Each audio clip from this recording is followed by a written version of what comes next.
నమస్తే, welcome to our channel. నేను మీ పద్మావతి. ఈరోజు మనతో పాటు ప్రముఖ ఆధ్యాత్మికవేత్త మరియు వాస్తు జ్యోతిష్య పండితులు, లలిత ఉపాసకులు నానాజీ పట్నాయక్ గారు ఉన్నారు.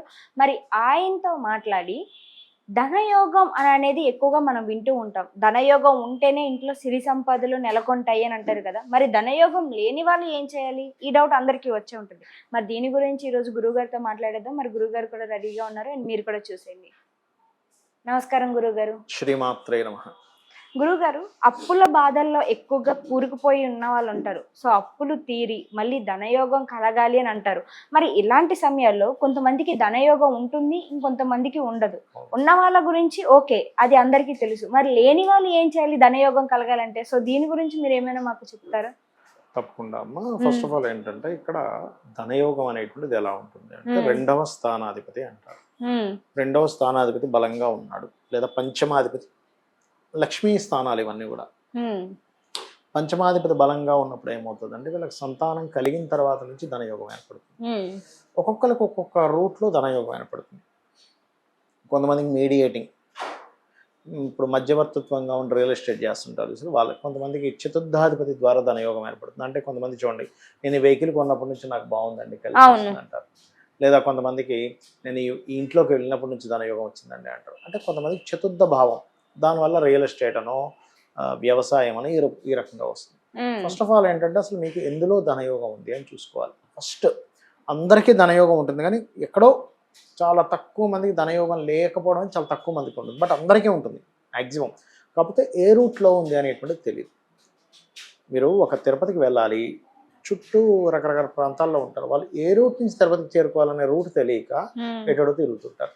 అట్లాగే వీళ్ళకి ఎందులో ధనయోగం ఉంది తెలుసుకోవాలి. First point number 1. రవి ద్వారా వస్తే మెడికల్, చంద్రుడి ద్వారా వస్తే transporting or anything food related, బుధుడి ద్వారా వస్తే ఎనీథింగ్ మీడియేటింగ్ రిలేటెడ్ వ్యాపారాలు, గురువు ద్వారా వస్తే టీచింగ్, లేకపోతే శని ద్వారా వచ్చినట్లయితే మీకు పర్టికులర్గా జాబ్ కన్సల్టేషన్ సెంటర్స్ కానీ ఇట్లాంటివి, లేకపోతే శుక్రుడు ఏదైనా కళారంగ సంబంధించినటువంటిది, Shani job consultancies, Rahu software, Ketu అయితే ఏదైనా ఆధ్యాత్మికమైనటువంటిది, కెమికల్ రిలేటెడ్ ఇట్లాంటి వాటికి ఉంటాయి. అంటే ఒక్కొక్క గ్రహము ఒక్కో దాన్ని ఇస్తుంది. మార్స్ అనుకోండి ఒక ఉదాహరణకి, సెక్యూరిటీ రిలేటెడ్, లేకపోతే పోలీసులు ఇట్లాంటివన్నీ అనమాట. అయితే ఇక్కడ ఇందులో కూడా మీరు వ్యాపారం చేస్తే వస్తుందా, ఉద్యోగం చేస్తే వస్తుందా అని ఉంటుంది. వ్యాపార ధనయోగమో ఉద్యోగ ధనయోగం. మీరు ఉద్యోగం చేస్తూ రావట్లేదంటే మీకు ఎక్కడో వ్యాపార యోగం ఉంది, బుధుడు ఎలా ఉన్నాడో చెక్ చేసుకోవాలి. ఆ వ్యాపారంలో కూడా 2 రకాలు, సర్వీస్ ఓరియంటెడా, ప్రోడక్ట్ రిలేటెడా. కానీ ఎక్కడో ఎవరికో ధనయోగం చాలా వీక్గా ఉంటుంది. అలాంటి వారు మాత్రం పాపం రకరకాల ప్రయత్నాలు చేస్తూ ఉంటారు, రాదు. అలాంటప్పుడు శాస్త్రంలో చెప్పినటువంటిది ఏమిటి అంటే, ఒకటి లలితా సహస్రనామాల్లో నామం ఉంటుంది, ఓం సంపత్కరీ సమారూఢ సింధుర వ్రజ సేవితాయ నమః. లేదంటే ఇంకా నాకు బలం పెరగాలని ఉంది అనుకుంటే లక్ష్మీ అష్టోత్తరాలు కూడా చేసుకోవాలి.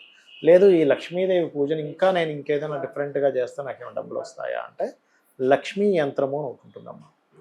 అది ఒక 1/1 యంత్రం ఉంటుంది రాగిలో. దానికి మధ్యలో లక్ష్మీదేవి బొమ్మ వచ్చి చుట్టూ దానికి సంబంధించిన బీజాక్షరాలతో చేయడం జరుగుతుంది. చేసి దాన్ని ధాన్యావాసము, పుష్పావాసము, జలావాసము చేసి దానికి కొంత జపాన్ని చేసి శక్తిని వచ్చేలా చేస్తారు, లక్ష్మీ శక్తిని వచ్చేలా చేస్తారు. చేసి దాన్ని మీరు ఇంట్లో పెట్టుకుని, దానికంటే ఒక పద్ధతి ఉంటుంది ఎలా చేయాలి, ఈ పూజను స్టార్టింగ్ నుంచి ఎట్లా చేయాలని రోజు కనుక చెయ్యగలిగితే మనకి జాతచక్రంలో 2 రకాలుగా ఉంటాయి. ఏమిటది అంటే, ఒకటి మన పూర్వజన్మల్లో చేసిన కర్మ బట్టి వచ్చేది, రెండవది మీ యొక్క ప్రయత్నము, దాన్ని ఫ్రీ వీల్ అంటారు. ఫ్రీ వీల్ బట్టి మీరు పాటించే ధర్మము, మీరు దేవుని మీద చూపించే, అమ్మవారు మీద చూపించేటువంటి భక్తి, శ్రద్ధ, ఇవన్నీ వాటి వల్ల వచ్చేది, మీరు చేసే కర్మ వల్ల వచ్చేటువంటిది.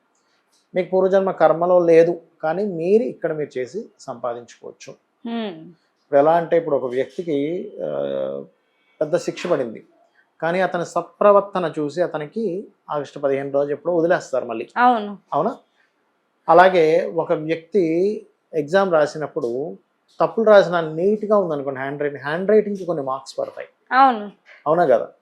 అట్లా ఏంటంటే పూర్వజన్మలో మీకు అంత యోగం లేకపోయినా కూడా ఎందులో వస్తుందో తెలుసుకొని నిత్యము అమ్మవారి ఆరాధన కనుక చేయగలిగితే ఒక దేవత మిమ్మల్ని రూల్ చేయగలుగుతుంది. అంటే ఎట్లాగా, మీరు రాంగ్ రూట్లోకి వెళ్ళకుండా, మళ్ళీ ఇంకున్న డబ్బులు పోగొట్టుకోకుండా ఉన్న దాంట్లో ఇంకొంచెం మ్మ్. మీరు ఎట్లా బెటర్ అవ్వాలనేటువంటిది అమ్మవారి ఆరాధన రెగ్యులర్గా లక్ష్మీదేవి ఆరాధన కనుక చేయగలిగితే వస్తుంది. మళ్ళీ ఇంకోటి ఏంటి, కేవలం పటము యంత్రంలోనే లక్ష్మీదేవిని చూడడం కాకుండా మీరు మీ సమాజంలో చుట్టూ ఉన్నటువంటిది మొత్తం లక్ష్మీ స్వరూపమే అనేటువంటిది అర్థం చేసుకోవాలి. అర్థం చేసుకుంటే లక్ష్మి అనే దానికి అర్థం తెలుసుకోవాలి. ఫస్ట్ లక్ష్మి అంటే గుర్తింపు, అంటే ఫోటోలో ఉన్న దేవుణ్ణి దండం దేవుణ్ణి పెట్టుకుంటే యంత్రంలో ఉండేదే సరిపోతుంది. కాకుండా ఓకే.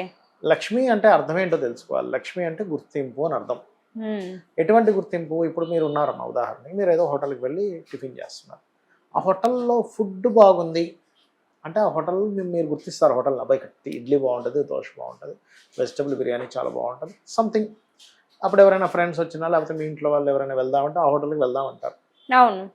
అది బాగాలేదు అనుకోండి, ఏం చేస్తారు మీరు? అబ్బా అసలు బాగాలేదు, ఆ హోటల్కి పొరపాటు ఫ్రీగా ఇచ్చిన నేను వెళ్ళను అంటారు. అంటే ఏమిటి? లక్ష్మి అంటే అక్కడ ఫుడ్ క్వాలిటీ ఈజ్ లక్ష్మి.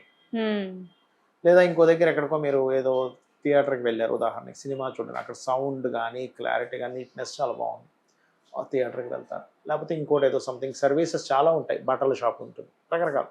అంటే మీరు క్వాలిటీ మెయింటైన్ చేయడం, మీ సర్వీస్ కరెక్ట్గా ఉండడం, ఇవన్నీ మీ గుర్తింపుని తెచ్చిపెడతాయి. ఆ గుర్తింపునిచ్చేది లక్ష్మి అనేది ఫస్ట్ మీరు అర్థం చేసుకోవాలి. మరి ఈ